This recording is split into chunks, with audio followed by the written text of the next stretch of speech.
HMS Icarus was one of 9 I-class destroyers built for the Royal Navy during the 1930s. Description: the I-class ships were improved versions of the preceding H-class. They displaced 1,370 long tons at standard load and 1,888 long tons at deep load. The ships had an overall length of 323 feet, a beam of 33 feet and a draft of 12 feet 6 inches. They were powered by 2 Parsons-geared steam turbines, each driving 1 propeller shaft, using steam provided by 3 Admiralty 3-drum boilers. The turbines developed a total of 34,000 shaft horsepower and gave a maximum speed of 35.5 knots. Icarus carried a maximum of 455 long tons of fuel oil that gave her a range of 5,500 nautical miles at 15 knots. The ship's complement was 145 officers and ratings.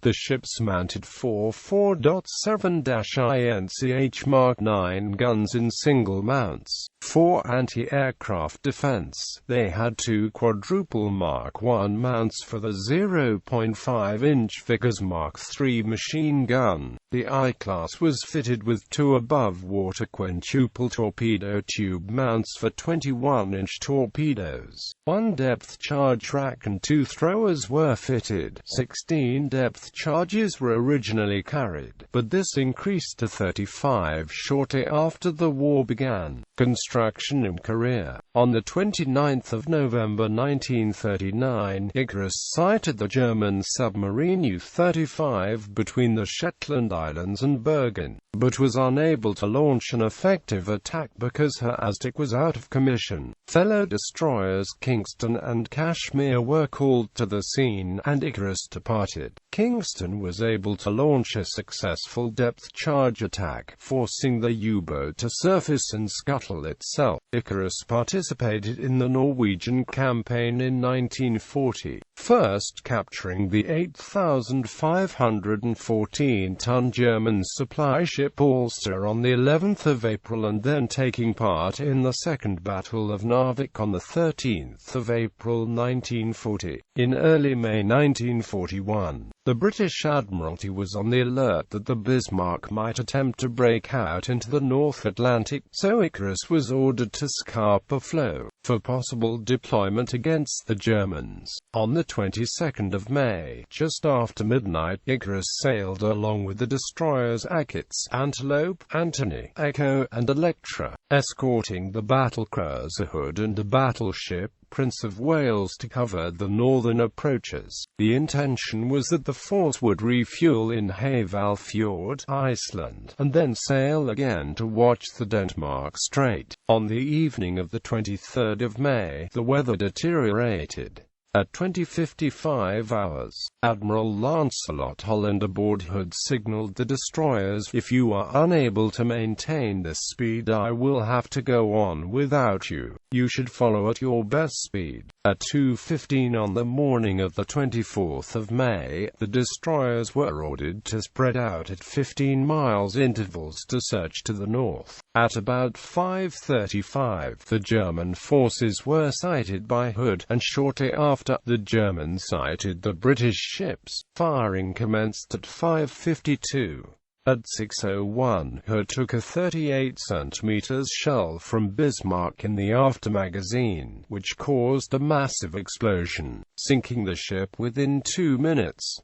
Electra and the other destroyers were about 60 miles away at the time. Upon hearing that Hood had sunk, Electra raced to the area, arriving about 2 hours after Hood went down. They were expecting to find many survivors, and rigged scrambling nets and heaving lines, and placed lifebelts on the deck where they could be quickly thrown in. For the 94 officers and 1,321 ratings aboard Hood, just 3 survivors were found.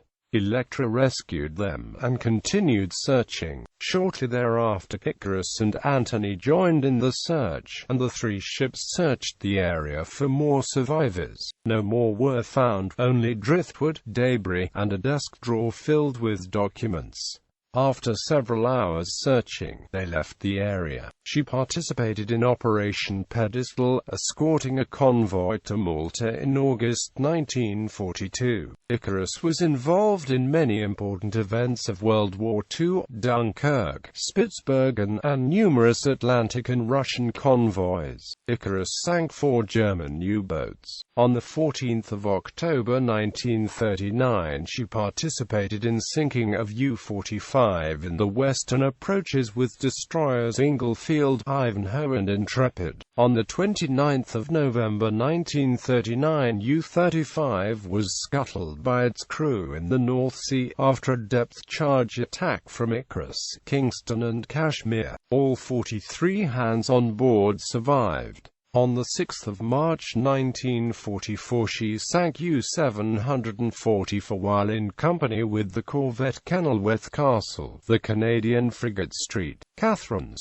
corvettes Fennel and Chilliwack, and destroyers Chaudiere and Gatineau in the North Atlantic. On the 21st of January 1945 she sank U-1199 while in company with the corvette Mignonette in the English Channel near the Isles of Scilly.